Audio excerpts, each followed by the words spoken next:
Tell me a little bit about the gala tonight. Well, this is an event for the Palm Beach County Republican Party, really to obviously celebrate the victories of last November, raise a little bit of money for the local party, and also I think to get people focused on the political battles ahead. Like, And politics never stops. You have a role in that tonight, right? You're going to be, are you speaking? I am speaking tonight, yeah. What are you going to talk about? I don't know yet. But to be honest with you, I don't write speeches typically. Usually it's whatever's on my mind at the time is what I come in and talk about. Most of it's talking with people in the room. You kind of get a feel of where they are, the things that they care about, and then you try to address them in whatever you're going to talk about that I night. saw you at the inauguration speech. I thought that was moving. That Yeah, come it from the was. heart? It did. It came from the heart. I kind of had an idea of what I wanted to do. And then when you walk out on stage and you see the crowd and you see the excitement, then it takes on a life of its own. Did you, at that moment, realize that's a huge stage? You were kind of introducing yourself, I guess, to the nation. I guess it's crazy to think of it that way, but yeah, I was. And I guess for me, it's kind of been a continuum from working hard for President Trump, campaigning all across the country, and being in many different states, many different venues. I probably would argue the Madison Square Garden rally was probably the entrance to the country, or even the convention last summer. But speaking at the inauguration was something, quite frankly, caught me off guard. There's a story behind that. We could get into that maybe another time. But having the opportunity to do it is something I never thought was even possible. When you were elected in 2020, you went in under the Biden administration. What's changed this time around under Trump? What's the mood like? How has the job changed? For me, it's excitement. There's a lot of energy in Washington. There's movement in Washington. You're getting real answers for a change in Washington. During the Biden administration, we would have questions, you'd get no response. You send a letter, they would never answer it. You would ask questions in hearing, they would obfuscate, or they would ignore, or they would deflect, or they would delay. Now you're getting concrete information that can help you do your job as a member of Congress. And look, the pressure's on Capitol Hill right now. We just passed the resolution that came out of the Senate, out of the House. Now the game begins. We have to get the president's agenda through the committees of Congress, and we're going to get that done. And tell me about that budget bill. There were some tax cuts. Americans are going to love that. There were some spending cuts. Was it enough? I know some of the Republicans were maybe saying less and some were saying more. Well, look, let's be clear. The budget resolution was just a framework to get started through the reconciliation process. When it comes to extending the president's tax policies, we're going to get that done. When it comes to giving the president what he's asked for, what the nation frankly said they want, no tax on tips, no tax on Social Security, no tax on overtime, doing some stuff to help small businesses continue to thrive and grow in the United States, we're going to deliver all of that. But when it comes to spending, this is a golden opportunity to get the fiscal health of the nation in order, and we need to take that responsibly. We're going to do that. So you sit on the Oversight and Reform Budget Committee, House Committee on Small Business. You know what it's like on Main Street right now. It's not been easy over the past few years. How are these types of changes going to really impact them? Look, the number one way you get inflation out of an economy is you have to stop government overspending. We spent $7 trillion as a government last year. $7 trillion. We only raised $5 trillion in taxes. Anybody with common sense knows that's not sustainable. The smart thing to do is examine your spending, cut away the fat that is unnecessary, and then find a way to get to a balanced budget. That's what President Trump wants to accomplish. That's what congressional Republicans want to be able to accomplish. The lie in our politics, frankly, comes from the Democratic left, where they say that cutting taxes only favors the rich. It's simply not true. Overspending at the federal level always creates inflation. And who bears that responsibility, who bears that burden, are working families and seniors on fixed incomes. They just went through that with 4 years of Biden. We're here to put a stop to it. We've seen you cut taxes, you actually get more in return. The economy does better, it's stronger. Why doesn't that message get out to the mainstream media? I think it's easier politically to just say that guy's getting a better deal than you. That's an easy message to say. You don't need any facts for it. It kind of speaks to the emotions that do come up in politics. It's a harder conversation to say that if you let people keep more of their own money, the economy grows, and by default, the government actually takes in more tax revenue. So if you compare the Trump one economy to what Barack Obama had, we cut tax rates, and the federal government raised more revenue. The Biden team and the Democrats all campaigned against Donald Trump's tax policy. Well, guess what? When they were in charge, they didn't change it. They kept Donald Trump's tax policy. So that demonstrates that Donald Trump's tax policy is the best tax policy the country's ever had. We're going to make most of that permanent in this budget process over the next couple of weeks in Washington. Why not go even deeper? Why not cut deeper? Oh, we could. And I think there's some room. There's some technical pieces of the tax code I'm advocating for with Chairman Smith, who chairs Ways and Means in the House, things that will help small businesses be able to grow and thrive, give them more incentive to do business in the United States. We talk about oversight, and you sit on the committee. I'm curious, what are your thoughts on DOGE? Is it doing its job? Are you surprised at the backlash?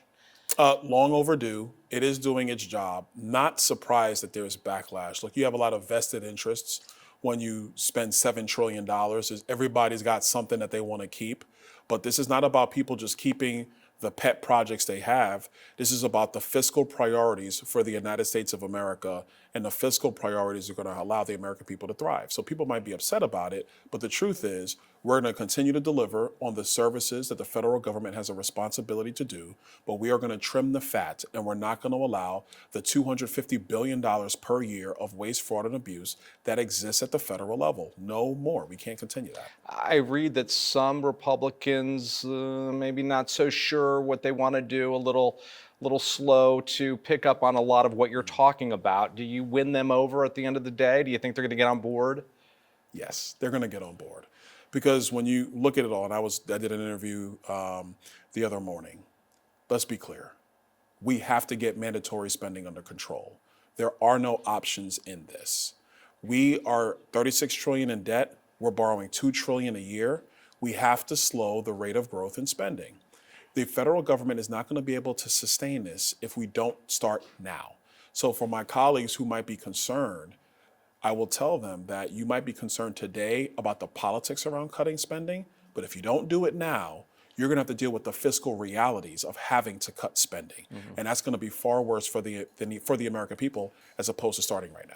The tariffs have really put Wall Street on edge. I mean, we've seen the highs and the lows. Are some of your colleagues losing their confidence to move forward with those tariffs, or do you think that are they putting a little more pressure on the administration to maybe back off? What do you think? I don't think so. I think for a lot of members, we understand that for the longest time, the American economy has been taken advantage of by other countries around the world.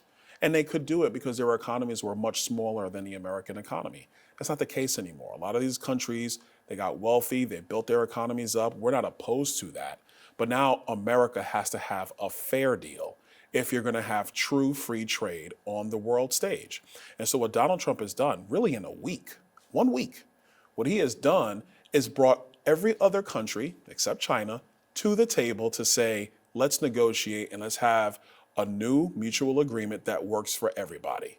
And I think at the end of the day, that's what the American people want. This new framework works for American companies and American workers. We could talk about the 90s when Bill Clinton signed NAFTA and invited China into the World Trade Organization. And he said a lot of things that were not true, but the results were manufacturing left the shores of the United States.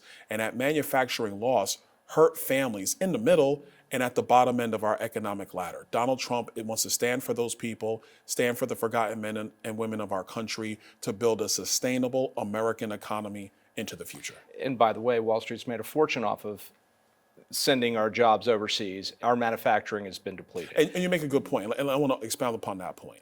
My career was in finance. I'm not opposed to corporate America making a lot of money. I'm not. But let's be very clear on what has occurred. It's easy to bring in cheap product from overseas when those product is cheap. That's not the case anymore. The product is getting more and more expensive coming from overseas, and the American people have fallen behind. It's a different time now. Let's have a balanced, fair trading system where we can have free trade with our partners and our allies and our friends and even some countries who might be adversarial to us. Let's switch gears. Talk a little bit about this backlash I had mentioned to you before the interview started. People are a little concerned. Not everybody's on board with all of this. They're uneasy. They're listening to the national narrative, which is, this is going to affect our economy in a negative way. What is happening? Are you surprised at this backlash? Because when you see thousands of people in Fort Myers along the street line there protesting, it does make you scratch your head.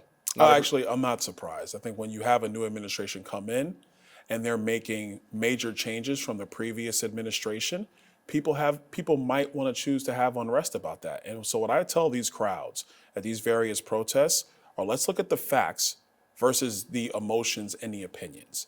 The facts are Donald Trump is going to secure the border. He's already done that. The facts are he is going to deport criminal illegal aliens. He's already started doing that. Facts are he's going to extend tax policy, cut regulation, and put the American people first. And the other fact is when he campaigned, and I was there at many of the stops, he talked about tariff policy. If people want to be upset about DOGE, the question for them is, do you want the government to continue to just waste $250 billion per year? And when you ask that simple question, any American who's using common sense over emotion would say, no, cut out the waste. That's what Elon is doing, and that's what President Trump has empowered him and his team to accomplish.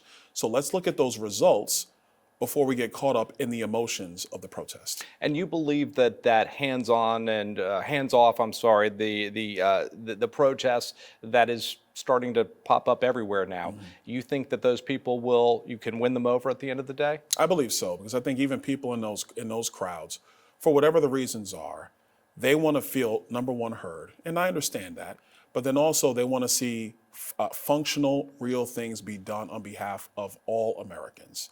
And I'll assure you, having campaigned for Donald Trump, but more importantly, having talked to Donald Trump and actually been able to pick his brain and see his view and his vision for the country, that even some of these people who are protesting are actually going to be happy when the results come to fruition of his agenda.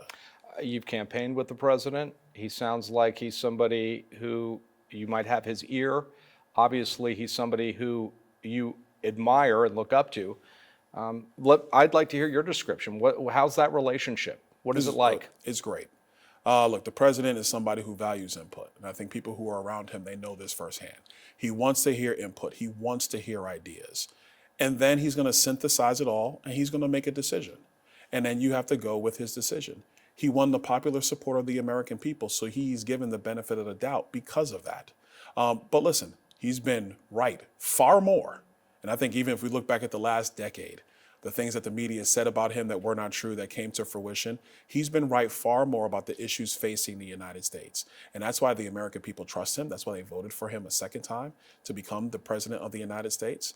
And in terms of our relationship, it's a very good one. I provide my input when he's looking for it. And other than that, I trust his judgment because I've seen his decision-making process when the cameras aren't on. So I know that he's doing everything in the best interest of the United States. Well, he clearly likes you. Total winner. That's what the president said when he endorsed you as the next governor of Florida. Yeah. What did that mean to you? It was an honor, actually. It was a high honor because he doesn't say those things lightly. Trust me, I know. And so to hear him say it and put that out, obviously on social media, really meant a lot to me. In some respects, it was validation for a lot of the work that I do that people don't get to see. People see me do a lot of interviews, and that's all well and good. That's part of the part of the process, part of the business. But I think what it did is it validated the work that a lot of people don't get a chance to see. And so I'm honored to have his support for governor. And my job now is to take that throughout our state, convince voters, earn their support, earn their endorsement to be the next governor of Florida, and then keep Florida as the best state in the country. Well, you said a lot of people don't get to see a certain side. Pull the curtain back for me. Sure. What don't they see? A lot of times on Capitol Hill in particular, I'm in conference rooms with the speaker, the whip, the leader, other colleagues, whether it be Freedom Caucus, Main Street Caucus, members who are really not a part of any caucus. And really over the last 2.5 years, I've been involved in just about every major policy conversation in the House of Representatives. And you can talk to any one of my colleagues, they will attest to that fact. And the way I work is, let's figure out where everybody is and let's try to find the deal or the solution where enough people feel they can get on board. Let's do that. And so that's the way I operate. Now, we can go on TV and talk about it. I can go out and give a speech with the best of them. But that's not getting the job done. I'll give you a couple examples. We had a bill a couple years ago, or a year and a half ago now, that it was a CR tied with border security, HR 2. Some of my Republican colleagues didn't want to vote for that, and that's all well and good. But we put a bill on the floor that I was key to creating that would have cut 30% of federal spending and required that the federal government secured the border. That was on the House floor. I was an architect of that bill. When I was in the State House, long before Congress, I passed the first of its kind bill in the country, which allowed parents and community members to see the instructional materials in front of their children. This is back in 2017. Rick Scott was governor at the time. He signed that bill into law. So, of course, if you need a speech, let's do it. If you want to campaign, I'm all for it. I will be there. But when it's time to sit in a room and get this stuff done and work through the details and find the way to convince your colleagues and your superiors that this is the policy that we need to do, I do that work as well. How does that translate back in Tallahassee if you decide I want to be the next governor of Florida? How does that translate? That still hardworking guy going to show up every day? Well, first, I've already decided. That's why I'm running. First month is going great. We have a lot of support in this campaign, and we're going to have more support that's going to be coming out over the weeks and months to come. But I will tell you that translates into, number one, talking with leaders in our state, whether it's business, nonprofit, clergy, figuring out what are the things that Florida has to do to take us to the next level. We're building off of a great foundation. Ron DeSantis has done a tremendous job as governor. Before him, Rick Scott, tremendous job as governor. But that doesn't mean we still don't have work to do. What are we going to do around insurance? Examining companies, making sure they're paying claims on time, making sure they're responsive to their customers. What are we going to do about transportation? Look, we took in millions more people, but our roads are now clogged. So we need to expand the transportation networks. What are the creative solutions ahead of us? I'm not going to sit here and tell you that I have all the answers, although I'm a pretty smart person. But what I do know I like to do is work with people, get all the information, and let's work on a solution that's going to put Florida in the position to excel and succeed going forward. It's good to hear you talk about insurance because Tallahassee right now thinks that it's all been resolved, and it hasn't. And we do stories every day on the exorbitant premiums and the payouts that are still being declined. Why is it that we have an inability to solve that problem? Well, first of all, when you're on a peninsula like Florida is, insurance is just going to be a very difficult problem, no matter what the scenarios are. Two, because everybody's coming here, the value of homes are going up. The replacement costs of homes are going up. Even if somebody bought a condo or bought their house for $150,000, $200,000, if you go to replace that house today, it's $700,000. For the condo, it could be $800,000 to $900,000. So the replacement cost is one of the things that's driving premiums higher. So what I say is, let's examine what's been done and all of the reforms that the legislature and Governor DeSantis have put in. Let's examine all that. Let's keep the meat of all that stuff. Let's keep the good stuff. But let's make sure that carriers have the ability to actually make the claims process smoother. Is there new regulatory features that have to be brought in? Do we need to have further examinations of the capital structures of these carriers? Is it about the reinsurance companies and the capital structure around them? Those are the solutions we do have to continue to figure out. I think everybody's got to be at the table, whether you want to talk about the insurance companies or the trial bar lobby. Everybody's got to be at the table to figure this out because it's about the citizen. Look, my insurance, my homeowner's insurance, is canceled twice in the last year. I'm a member of Congress. It was canceled twice in the last year. So this is a personal issue, not just for me, but for every Floridian in our state. Let's make sure we open up all the books and examine it. And my career was in finance. So I don't need a staffer to come tell me about how insurance pools work. I was in the business. It's going to be difficult to get your name out there across the state. I think some people might see you as, this is the congressman. We see him on Fox, on CNN occasionally. You got your work cut out for you? Of course, every single day. Well, I'm not afraid of that work. We will go anywhere. What's that campaign going to look like? Every county you could be in, every city you could be in, and it's nonstop. I would probably tell you, if you saw my personal calendar, you'd be like, man, when does this guy sleep? But any campaign, it's always the same thing. You get out and you see the people. And when you get out and see the people, they get an opportunity to take your measure, know who you are, know what makes you tick. They may not always agree with the solution you have, but they want to know that you have a solution. You spent a few years in Tallahassee. Now you've got a few years under your belts in Congress.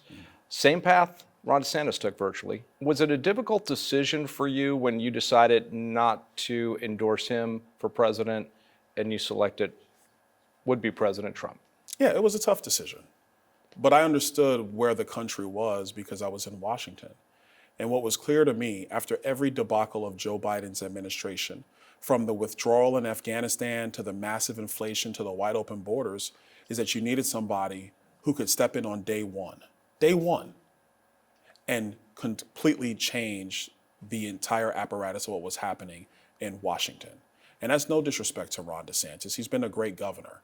But until you sat in that chair, it's difficult for anybody.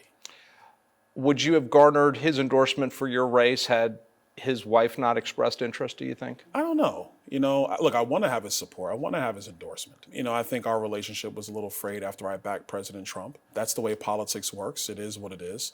But I will tell you that a lot of the stuff that Governor DeSantis has done for our state are definitely things I want to keep because I'm a conservative. I backed him when he ran for governor in 2018. I thought he was the right man for the job, and he was the right man for the job. And I'm glad that he won. I'm happy for all his successes. And so we'll see what happens over the next month or two and who decides to do what. But I would love to have his support. And more than that, to pick his brain. Because like I said before, until you've had to sit in that chair and make those decisions, everybody's going to have to learn how to do the job as being the chief executive. Everybody.